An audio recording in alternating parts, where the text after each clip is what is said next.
4 of 2024 was published by Kenya Gazette Supplement number 28 on the 2nd of April 2024 to align the Act with the Constitution following a declaration issued by the High Court and clarify provisions on the recruitment of the Auditor General.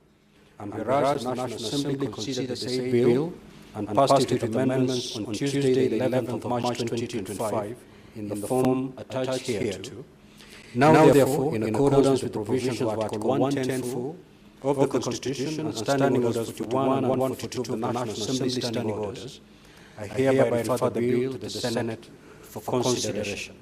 Honourable Senators, pursuant to Standing Order 163, which requires that a bill which originates in the National Assembly be proceeded with by the Senate in the same manner as a bill introduced in the Senate by way of first reading, in accordance with Standing Order number 144, I will, at the appropriate time, direct the clerk to read the said bill a first time. I thank you. Also, I wish to report to the Senate that pursuant to Standing Order 46.3, I received the following message from the Speaker of the National Assembly regarding the passage by the National Assembly of the Public Finance Management Amendment number 2 Bill, National Assembly Bills number 26 of 2024.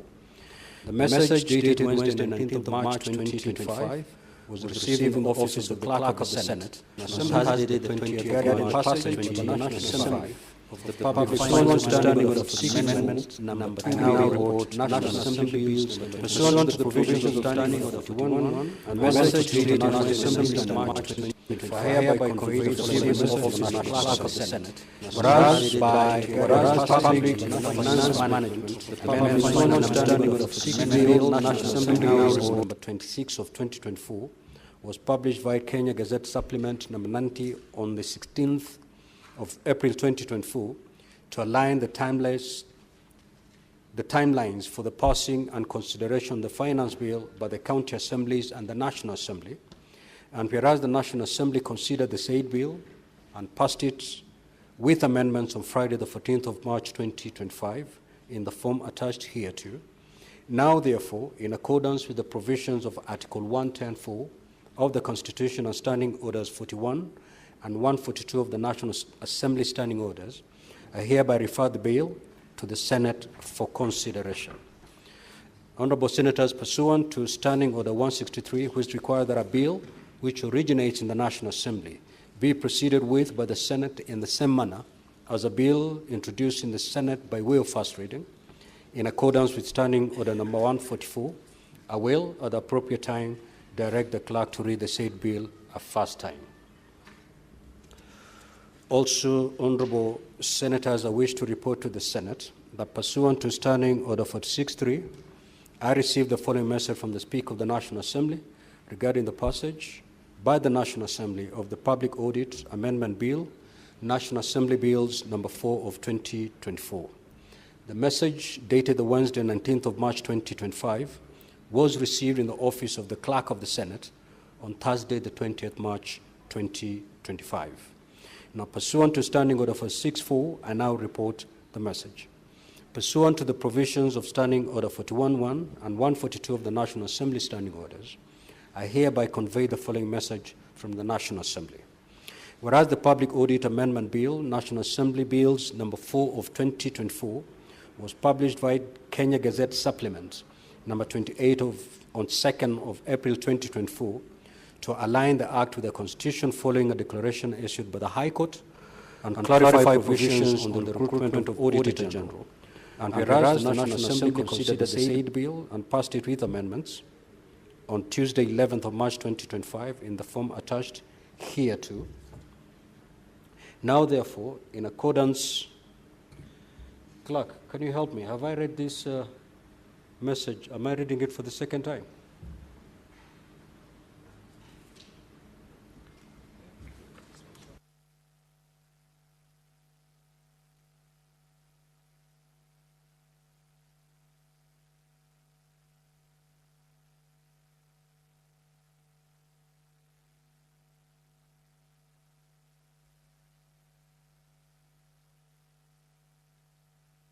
Thank you. Now, therefore, in accordance with the provisions of Article 110(4) of the Constitution and Standing Orders 41 and 142 of the National Assembly Standing Orders, I hereby refer the bill to the Senate for consideration. And pursuant to Standing Order 163, which requires that a bill which originates in the National Assembly be proceeded with by the Senate in the same manner as a bill introduced in the Senate by way of first reading, in accordance with Standing Order 144, I will at the appropriate time direct the clerk to read the said bill a first time. Honorable Senators, you may take your seats before I read the third message.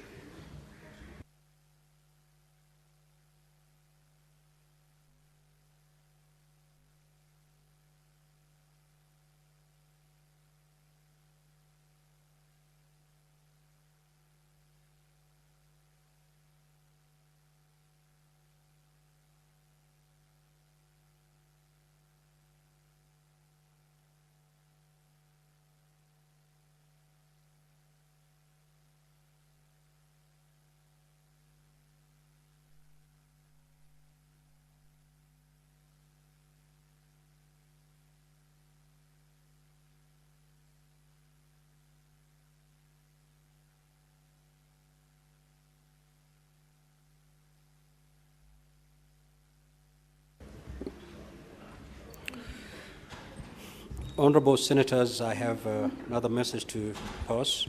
I wish to report to the Senate that pursuant to Standing Order 46.3, I have received the following message from the Speaker of the National Assembly regarding the passage by the National Assembly of the County Government's Additional Locations Bill, National Assembly Bills number 2 of 2025.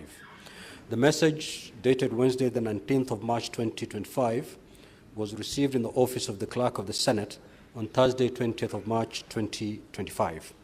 Pursuant to Standing Order 46.4, I now report the message.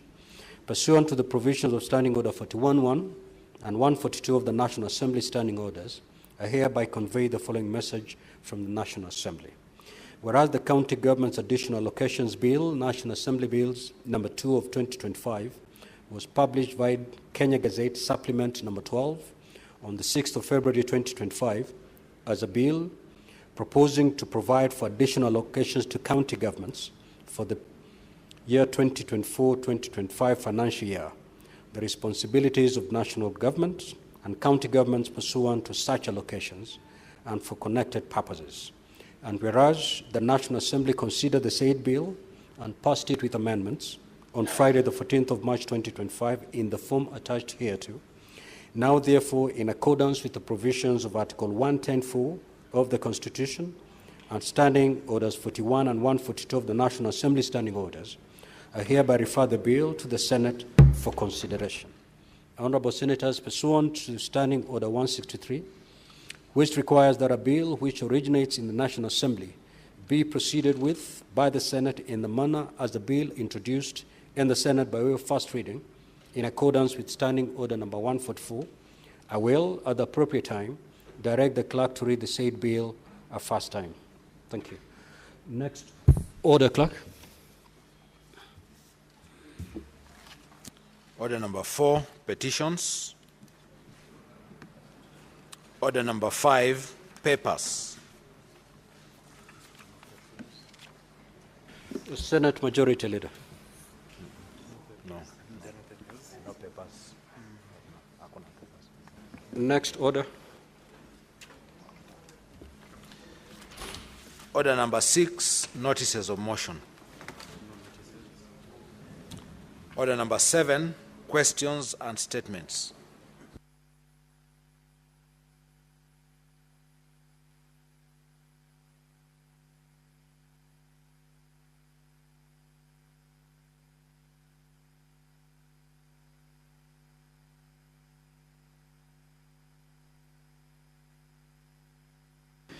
Now, statements pursuant to Standing Order 52.1, the Honorable Senator for Nyandarua County.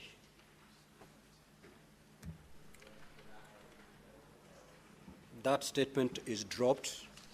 Senator Mariam.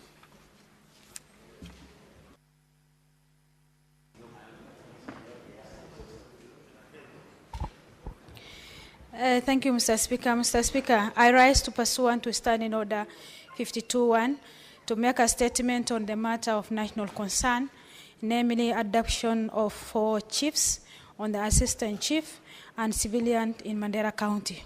Mr. Speaker, Mr. Mohammed Adao, Chief Wargadut East, together with his daughter, 8 years, Mr. Abdi Hassan Surau, Chief Quramudo, Mr. Abdi Hassan Kulmie, Chief Wargadut Town, Mr. Mohammed Nur Hache, Chief Chachabole Location, and Mr. Ibrahim Gabo, Chief Assistant Wargadut Town, were abducted in Wargadut Town, in Wargadut area in Mandera County on 3rd February 2025 and has been missing for the past 44 days.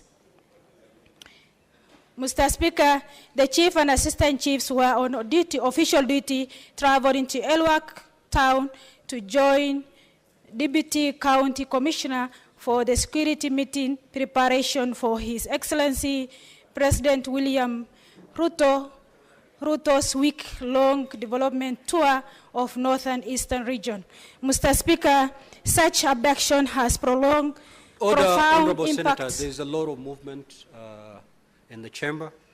Honorable Senators, kindly take your seats. The good professor, kindly. Proceed, Senator Maria. Thank you, Mr. Speaker. Mr. Speaker, such abduction has prolonged profound impact on emotion, psychological, and financial well-being of affected families. Children in particular may end up in suffering from depression, behavioral changes due to the sudden disappearance of their parents, affecting the family. Affected families may face financial hardships and find it hard to navigate lives and afforded daily household needs, medical care, and other essential items, where those abducted were the primary breadwinners. The impact is even more devastating in these abducted were the primary. The impact is even more devastating in this holy month of Ramadan, where the affected families has to fully engage in prayers and fasting in the midst uncertainty of the whereabouts and well-being of their loved ones. Mr. Speaker, the abducted leaders play an important role in administration and local governance, maintaining peace and security, upholding the rule of law in Mandera County. The abduction has deeply affected the local community, disrupted local governance, and also threatened fragile security situation in Mandera County, which is highly terrorized and region generally.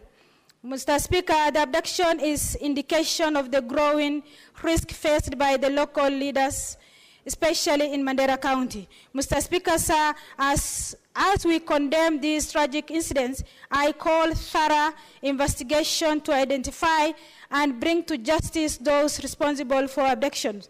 Mr. Speaker, the government, through the Ministry of Interior and National Administrations, must urgently take measures to ensure that all the available resources are deployed to secure an immediate and safe release of the chiefs, assistant chiefs, and civilians. Mr. Speaker, the Kenya Defense Forces and National Police Service must intensify operation in the area to locate and rescue these leaders and to neutralize the threats posed by abductor. Mr. Speaker, more specifically, I urge the government to prioritize the immediate and safe returns of these abducted leaders and civilians. Secondly, strengthen security forces and intelligence by enhancing border security and civilian. Mr. Speaker, the third one, strengthen a local infrastructure, education, and create economic opportunities to reduce the number of the person likely to be coerced by militant groups. Fourthly, provide physical support, financial assistance, community engagements, community engagement program to help the affected families cope with their trauma and uncertainty of the well-being and whereabouts of their loved ones. Mr. Speaker, in conclusion, I also call upon the Ministry of Interior and the National Administration to provide regular and comprehensive reports on the efforts being made to rescue the adopted leaders to restore the security in Mandera. Thank you, Mr. Speaker. Senator Metho, your statement is registered. You may proceed now to read the same.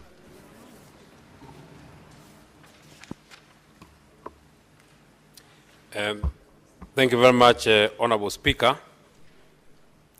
This is a statement on an issue of national concern. Tribute to the late Honorable J.M. Kariuki on the 50th anniversary of his death.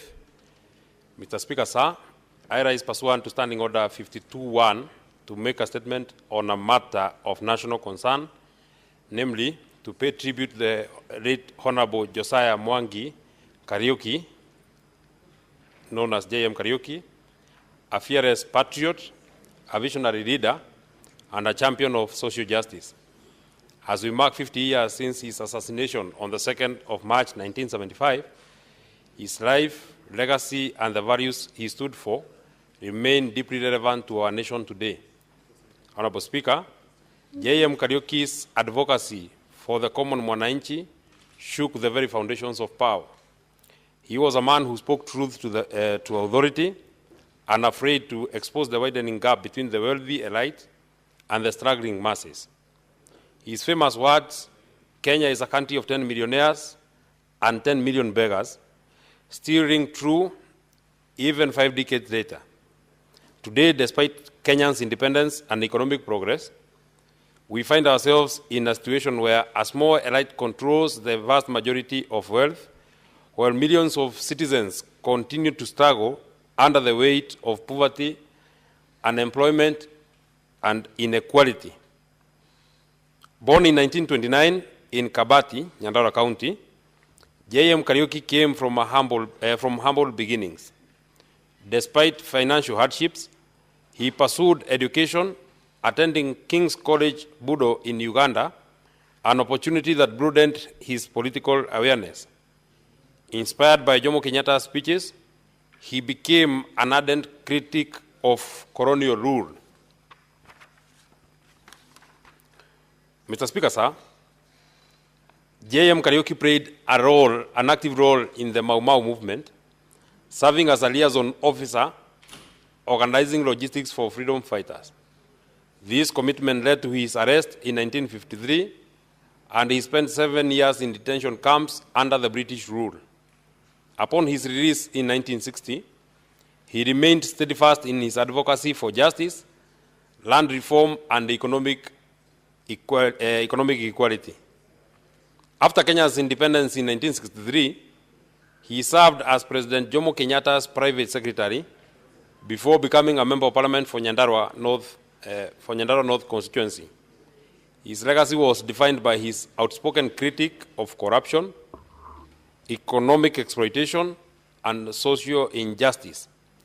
Mr. Speaker, sir, J.M. Kariuki's courage made him a target. On the 2nd of March 1975, he was last seen at Hilton Hotel in Nairobi in the company of state security officials. Days later, his mutilated body was discovered in Ngong Forest, sparkling a national outrage. A parliamentary committee implicated senior police and government officers, yet no one has been held accountable, making his assassination one of Kenya's darkest political injustices. As we commemorate 50 years since his passing, we must ask ourselves, how have we upheld the ideals that he fought for? How have we made Kenya a land where all can thrive, not just survive? Sadly, his warnings remain a reality. While we may no longer speak of 10 million beggars, today 50 million Kenyans still face economic hardship, struggling to afford basic needs, access to health care, and secure decent employment. Mr. Speaker, sir, JM Kariuki stood for universal and accessible health care. Yet today, millions of Kenyans are trapped in a failing social health authority system, unable to get medical treatment when they need it most. He spoke against economic oppression. Yet today, the cost of living is suffocating Kenyans, with unfulfilled promises of relief and rising unemployment. This anniversary should not just be another ceremonial remembrance. It must be a moment of reflection and rededication to JM Kariuki's vision. We must demand greater accountability from ourselves, fellow leaders, champions of economic policies that uplift the poor, and work towards a Kenya that truly serves all its people, not just the privileged few. We cannot afford to let his sacrifice be in vain. May his soul continue resting in peace. May we never forget the lessons he left us. I thank you very much, Honorable Speaker. Statement pursuant to Standing Order 53-1, Senator Beatrice Ogola. Yes. Mr. Speaker, I understand the import of the statement by the Honorable Senator Medu and the difficulty you will have if you were to accept my request, being that given who JM was, and given that this is 50 years later, and given that JM spoke in this House, could you please try and allow us to say one word to comfort the family and encourage them that JM will never die? I will, at the appropriate time, give guidance on that. Senator Beatrice Ogola. Thank you, Mr. Speaker, sir. Mr. Speaker, sir, this is a request for a statement on the poor living conditions of police officers' living quarters in Dewa Police Station in Homa Bay County. Mr. Speaker, sir, I rise pursuant to Standing Order 53-1 to seek a statement from the Standing Committee on National Security, Defense and Foreign Relations regarding the poor living conditions of police officers in Dewa Police Station in Homa Bay County. In the statement, the committee should address the following, Mr. Speaker, sir. 1, the state of living quarters for police officers at Dewa Police Station in Homa Bay County, including the availability and condition of basic amenities such as water, as well as sanitation facilities. 2, the framework of the provision of housing and basic amenities to police officers by the government, including the measures put in place to ensure the facilities are regularly renovated and upgraded. 3, the plans and timelines for the construction of decent living quarters for police officers at Dewa Police Station, indicating the budgetary requirements for the same. And lastly, Mr. Speaker, sir, the actions being taken by the government to enhance the overall welfare of police officers, particularly with respect to their remuneration and support for their mental and physical well-being. Thank you, Mr. Speaker, sir. Senator John Methu.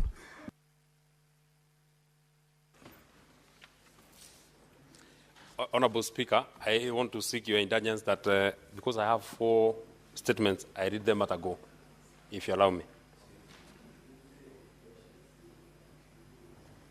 Yes, you may proceed. A request for a statement on inequitable distribution of fertilizer by the National Cereals and Produce Board. Mr. Speaker, sir, I rise pursuant to Standing Order 53-1 to seek a statement from the Committee on Agriculture, Livestock and Fisheries regarding the inequitable distribution of fertilizer in the highland regions of Kenya as reflected in the latest report from the National Cereals and Produce Board, NCPB, on fertilizer dispatch as at of 11th of March 2025. Mr. Speaker, sir, the highland regions of Kenya, known for their high agricultural productivity, rely heavily on fertilizer to sustain food security and economic growth. However, a review of the fertilizer distribution data reveals significant disparities, with some counties receiving disproportionately large quantities, while others, equally dependent on agriculture, receiving far less. For instance, Honorable Speaker, Uasin Gishu County received 413,000 bags, 103, accounting for 20.99% of the total fertilizer distribution, whereas counties such as Muranga received 7,650 bags, Nyeri received 8,760 bags, and Kirinyaga received 280 bags, which is significantly lower allocations despite their agricultural potential. Nakuru County received 204,764 bags, nearly 10% of the total allocation, while counties like Meru received 12,910 bags, and Tharaka Nithi got 5,940 bags received, which are significantly less. Some agricultural counties such as Marsabit and Saburu did not receive any fertilizer allocation at all, raising questions about regional balance in the distribution. In the statement, therefore, the committee should address the following. Number one, the methodology and criteria used by the Ministry of Agriculture and the National Cereals and Produce Board, NCPB, in determining the fertilizer allocations to various counties. Number two, justification for the significantly low allocation to certain high-rank agricultural counties, despite their critical role in national food production. Number three, the government's strategy to ensure fair and equitable distribution of fertilizer subsidies and to prevent the marginalization of key farming regions. Number four, evidence on whether farmer registration data and actual county-level demand were considered in the allocation process, and clarification on any inconsistencies identified. Number five, corrective measures being implemented to address these disparities and ensure that all farmers have fair access to fertilizers. Senator John Medhu, Senator for Nyandarua.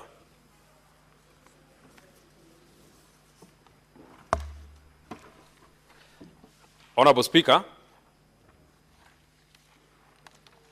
I rise pursuant to Standing Order 53-1 to seek a statement from the Standing Committee on Education regarding the continued delay in the disbursement of Higher Education Loans Board funds, which has left thousands of university students stranded and unable to meet their basic needs. Mr. Speaker, sir, despite assurances from the government that help funds would be disbursed by Friday, 15th of March 2025, many students are yet to receive their financial aid. Students require immediate and tangible action, not verbal commitments that do not translate into actual disbursements.